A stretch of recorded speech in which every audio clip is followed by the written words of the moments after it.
Hello, we're learning how to make this burned skin makeup zombie tutorial for Halloween.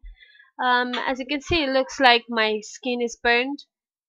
How do I do this? Well, just keep on looking and I'll tell you. It's just cheap materials you buy or you borrow.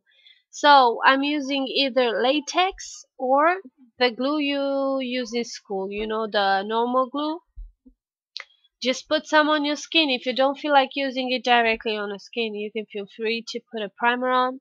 But the way the best stays on is just directly on the skin. And believe me, this is not gonna come off the whole night. So I recommend you put it on layers and you wait between applications because that will make it endure longer and it just makes it more real. I'm not going to wait because I'm just trying to show you guys how to do it. So I'm just putting it on layers, fat layers. Okay, but you have to let it dry between layers. That's the best way to do it. It's the best way it's going to resist. When you have it dry, just start ripping off small parts and making the wounds, make small holes. As you can see, I'm already reaching the ripped skin effect. And it's really easy to do. From now on, you can just be creative and do other things, other effects you feel like.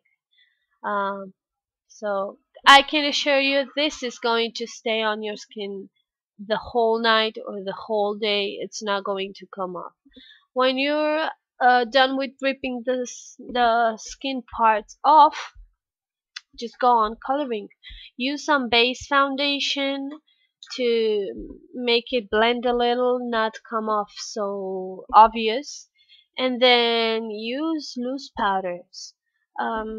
One advice I'm giving you guys, if the loose powder has an applicator, well, you can use that, but it's better if you just use a brush to blend it all over and make sure that you don't press too much on that rib skin because we don't want it to be folded. We just want it to come out naturally. So feel free to do it however you want it, but my advice is to use a brush. Make sure also that you don't use your favorite brush or the brush you use on your skin every single day. Just go to a store and buy one of those cheap brushes that you would use only for Halloween. Okay, you can save it for other Halloween or for other costume parties, but make sure that the brush you use for these things, you don't put it on your face because you might have allergic reactions. Um, give some depth, some dimension to your wound by applying a darker color. So use it all around and inside your wounds. That will make it look more real. And now we go on with the bone part. For the bone part, I'm just drawing with some old Halloween makeup crayons I had around the house. Just draw a long white line and then by its side make a thinner line that will just give depth to your bone, depth to your bone. It will just make it look more deep. Sorry for that. Now go on and just color to the blood. So what am I using for the blood? Just a very bright red color. We're going to start with just a very bright red color. Okay, we're just going to apply it all inside the wounds. Not outside of it, just inside the wounds. Because for now, we just try to give the basic colors to it. We don't want to go too picky. We don't want to put too much detail because this is just what's going to be under the makeup. Okay, so just to give a base, just to have something to work on top of.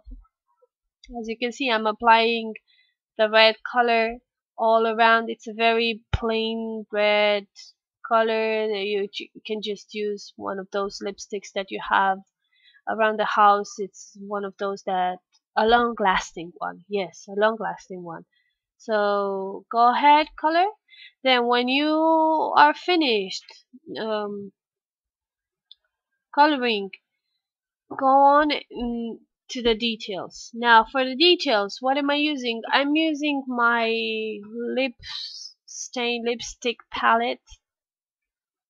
So this one is very cheap and I bought it on eBay and I'm very happy with it. It lasted very long and as you can see, I've I've used it many times and I still have a lot of material. Well, if you don't have this palette, just go on to your sister, your cousins, your mother, your friends, and ask them to lend you their lipsticks, their lip stains, lip glosses and lip stains, lipsticks that they don't use anymore, lip pencils, whatever. If instead of throwing it, just recycle. So I can assure you my mother uses a very dark purple red color. It's a purplish color and it really helped me because instead of buying a lipstick that you're only going to use once or twice a year, it's not worth your money. Just go on and ask for it. Just cut a piece out of it and you can give it back, or instead of throwing it, just save it in a small pot. You just press it there and have it there for 1 year.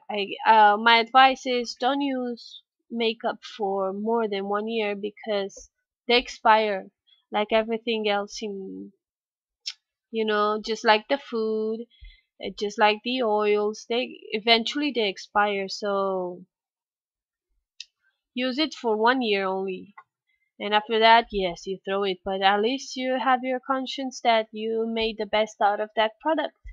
So, for the details, just put darker colors, darker red shades and tones of on the wounds, on the edges of the wounds, and a bit outside. That will make it look more realistic.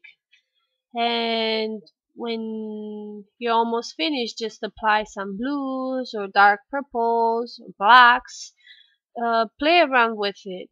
One of my advices is don't go on and just make this makeup just before you go to a party or just before you dress up, because you might have allergic reactions. You might have to redo it because you over painted it. Work with the dark colors just enough, just little by little, to see how it turns out, because if you work with too much dark colors, it might look fake. So just be free and practice a little.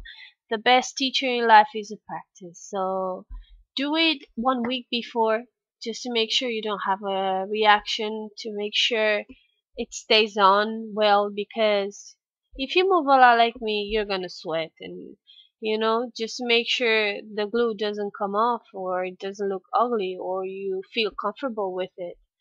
So this is the tutorial, you guys. Oh, for the burned skin and for the brilliant, for the shiny part of the wound, as I have here, I'm just using plain old um, Vaseline or petroleum jelly, as you would call it in the United States. We'll just use that to give a bit of a shine, and that will make it look more realistic too. Just play around with materials, and if you have any advices for me, feel free to leave a comment or send me an email, and I'll be happy to learn from you guys and you can learn from me. We can just share ideas.